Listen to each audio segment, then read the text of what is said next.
ക്ഷമിച്ചതിന്റെ പേരിൽ. എപ്പോഴാ ക്ഷമിക്കാന്നറിയോ? കൂട്ടുകാര് മുഴുവനും അത് ചെയ്യുമ്പോ അത് ചെയ്യാതെ പിടിച്ചു നിൽക്കണമെങ്കിൽ ക്ഷമ വേണ്ടി വരും. കൂട്ടുകാരികൾ മുഴുവനും തലയിലെ സ്കാഫ് ഊരിക്കളഞ്ഞ് മുടി കാണിച്ച് നടക്കുമ്പോ ഒരു പെണ്ണ് മാത്രം ഹിജാബ് ഇട്ട് നടക്കുമ്പോൾ അവൾക്ക് നല്ല ക്ഷമ വേണ്ടി വരും. കൂട്ടുകാര് മുഴുവനും ഗേൾഫ്രണ്ടുമായി നടക്കുമ്പോ എനിക്കതില്ല എന്ന് പറയുമ്പോ നീ മറ്റേതെങ്കിലും ജാതിയാണോ എന്ന് ചോദിക്കുന്നവരുണ്ട് ഇന്ന്. ഒരു പെൺകുട്ടിക്കൊരു ഗേൾഫ്രണ്ട് ഇല്ല എന്ന് പറയുമ്പോ നീ മറ്റേതെങ്കിലുമാണോ, സ്വർഗഭോഗിയാണോ എന്ന് ചോദിക്കുന്ന പെൺകുട്ടികളുണ്ട്. എത്ര വലിയ ദുരന്തമാണ് നാടിൽ നമ്മുടെ ചിന്തകളിൽ വരുന്ന ഈ മാറ്റങ്ങൾ നമ്മുടെ ഈമാനിനെ അറ്റാക്ക് ചെയ്തുകൊണ്ടിരിക്കുകയാണ്. ഈമാനിന്റെ മതിൽ വന്ന് ഇടിച്ചുകൊണ്ടിരിക്കുകയാണ്. അത്രക്ക് കടുത്ത ഈമാനുള്ളവർക്ക് മാത്രം പിടിച്ചു നിൽക്കാൻ കഴിയുന്ന കാലം തങ്ങൾ പറയുമായിരുന്നു, അജ്റുൽ ആമിലി ഫീഹിം കഅജ്രി 50. ആ കാലഘട്ടത്തിൽ അമല് ചെയ്യുന്ന ആളുകൾക്ക് അല്ലാഹു 50 ആളിന്റെ കൂലി കൊടുക്കും.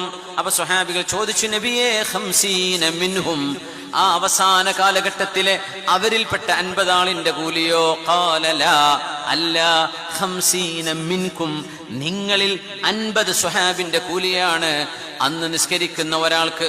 50 സ്വഹാബി നിസ്കരിച്ച കൂലി ഒരാൾക്ക്, 50 സ്വഹാബി നോമ്പെടുത്ത കൂലി ഒരു നോമ്പെടുക്കുന്നവന്. അങ്ങനത്തെ കൂലി അല്ലാഹു കൊടുക്കുന്നത് എന്തുകൊണ്ട് നബിയേ എന്ന് ചോദിച്ചപ്പോ, സ്വഹാബികളെ, നിങ്ങളുടെ കൂടെ നന്മ ചെയ്യാൻ ആളുകളുണ്ട്, നിങ്ങളുടെ കൂടെ നന്മയ്ക്ക് സഹായിക്കാൻ ആളുകളുണ്ട്. വാങ്ക് വിളിച്ചാൽ നിങ്ങൾ എല്ലാം ജമാഅത്തിനെത്തുന്നവരാണ്. എന്നാൽ ഇനിയൊരു കാലഘട്ടം വരും, നിസ്കരിക്കാൻ കൂടെ ഉള്ളവർ വരില്ല. ഒരാൾ ഒറ്റക്ക് പോയി നിസ്കരിക്കേണ്ടി വരും. നോമ്പെടുക്കാൻ ആളുകളില്ല കൂടെ, ഒറ്റക്ക് പോകേണ്ടി വരും. ഗേൾഫ്രണ്ട് ഇല്ലാത്തൊരു ബോയ് പോലുമില്ല, ഒറ്റക്ക് നടക്കുന്നവനായിരിക്കും അവര്. ബോയ് ഫ്രണ്ട് ഇല്ലാത്തൊരു ഗേളുമില്ല, ആ ഗേൾ ഒറ്റക്ക് നടക്കേണ്ടി വരും. 50 സ്വഹാബിയത്തിന്റെ കൂലി ആ പെണ്ണിന് അല്ലാഹു നൽകും, ആ പെൺകുട്ടിക്ക് അല്ലാഹു നൽകും. ആ ക്യാമ്പസിൽ ആ പെണ്ണ് ക്ഷമിച്ച് നടക്കേണ്ടി വരും.